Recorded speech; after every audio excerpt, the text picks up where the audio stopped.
I'm Audacia. I'm a Brooklyn-based activist and media maker. I'm the founder and director of the Red Umbrella Project, and I also do online communications at the International Women's Health Coalition. I got my start in making online media in 2004 when I launched my blog, Waking Vixen. It started as a personal project where I wrote about my experiences in the sex industry and with sexuality and relationships more generally. That same year, I started collaborating with several other sex workers to create and launch Spread Magazine, a quarterly glossy magazine by and for sex workers that we independently published and produced for more than 5 years. Over the past 7 years, I've produced a ton of media. Video is not my primary medium, but it's one of the tools in my toolbox. I've curated gallery shows of art by sex workers, written for Gawker Media's porn blog Fleshbot, written a book, Naked on the Internet, directed and produced the award-winning feature porn film The Bi Apple, produced and edited a blog and video podcast for The Village Voice called Naked City, solo hosted and shot a video podcast project called Live Girl Review, collaborated on public service announcement videos as part of Speak Up, the annual media training I do with sex workers, and documented my own and other people's stories across a variety of online platforms. Currently with the Red Umbrella Project, I produce a monthly sex worker storytelling series, as well as a weekly audio podcast available for free on iTunes. I also edit the blog Akimbo for the International Women's Health Coalition, where I manage the online program, including videos that we produce in collaboration with partners from around the world. For the projects I work on, which include subjects that are highly stigmatized and often criminalized, all media projects, but especially video, can pose a risk for participants. For me, a video cannot be successful unless it is produced ethically and in full collaboration with the participants. The first is a public service announcement designed to encourage harm reduction groups to collaborate with sex worker activists. Here it is. Harm reduction for sex workers is knowing your legal rights. Harm reduction for drug users is providing condoms. Harm reduction for sex workers is education on safe practices. Harm reduction for drug users is providing a safe space. Harm reduction for sex workers is harm reduction for drug users. Drug users and sex workers have the same concerns about stigma and criminalizations. The battle against sex workers and the battle against drug users are two fronts in the same war. Many sex workers use drugs, and many drug users are sex workers by choice for survival. Many harm reduction activists who know and care about our community have asked, what can we do? When your policy, intervention, research, or service work touches the lives of sex workers, include our input. Right now, health departments and community groups all over America are distributing condoms to sex workers. But the police confiscate these condoms and use them as evidence of prostitution. When the police arrest people and confiscate harm reduction tools like condoms and clean syringes as evidence of criminal activity, they cost our communities critical resources and destroy our lives. If you are a service provider or health official concerned with disease prevention, we encourage you to work with sex workers to end these police practices. Get to know local sex worker organizations and community leaders. Nothing about us without us. That's our motto too.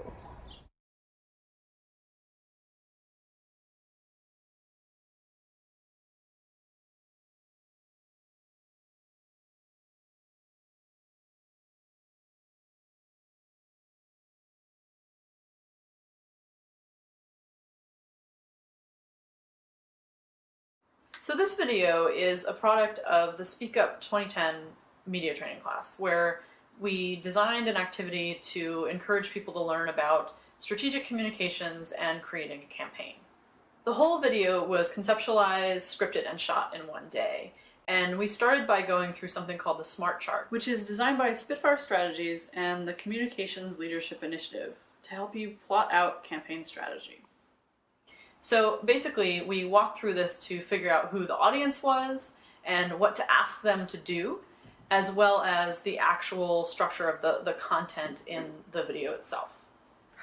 The Speak Up group had a long discussion about what kind of audience we could make an impact on, and we decided on the harm reduction community since people in our community were also part of that group. We broke up into small groups, and each group composed a few lines which were aimed at having an achievable ask at the end. The end result is the video that you just saw, as well as a 6-page toolkit which is designed to help sex workers approach harm reduction groups and figure out better ways to work together. So it has a very specific context, and this contrasts pretty heavily with something that we did the previous year in 2009, which was a video called "I'm a Sex Worker." That video had a really general audience, and it got thousands and thousands of hits online. This doesn't necessarily mean that a video that gets way more hits is a more successful one, though. Because of the really specific focus of the harm reduction video, I think that we were successful in creating a specific product for a specific need. Throughout the Speak Up Media training, we talk a lot about safety in participation in media, and the self-produced video was no different. So throughout the process, we talked about whether or not people felt okay with the things we were saying and actually being in the video. There were a couple people who decided to opt out of being actually on camera, and this is a really important thing of any activist project. It's vital to give people the opportunity to opt out at any stage of your video making process because it respects their personal experience and their own limitations and also their safety.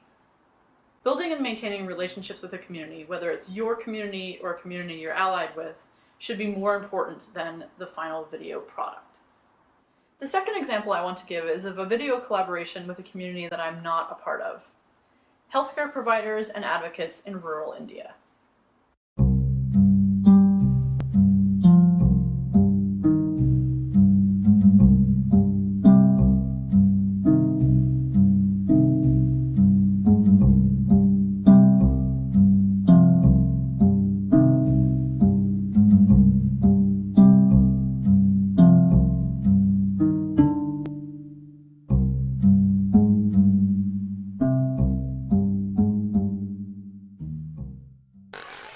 शुरू से सबसे पहले उसको 3 बच्चा पहले पैदा हुआ था और तीनों बच्चियां थीं। इसके बाद उसको चौथा बच्चा आया पेट में और लगभग 4 महीना हो गया था, 4-5 महीना हो गया था।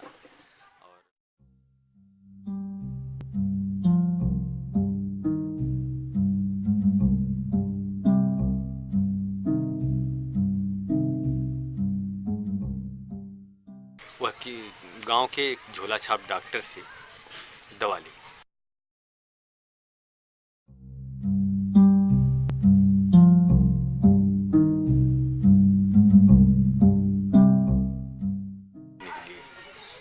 और दवा लेने के बाद उसकी सफाई नहीं हुई, हल्का हल्का खून उसको यवार्सन करने के लिए दवा ली और दवा लेने के बाद उसको हल्का हल्का खून आया, लेकिन उसका यवार्सन नहीं हुआ।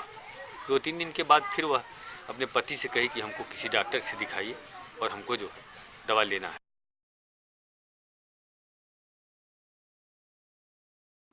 So the process for this video was really different than the Speak Up video.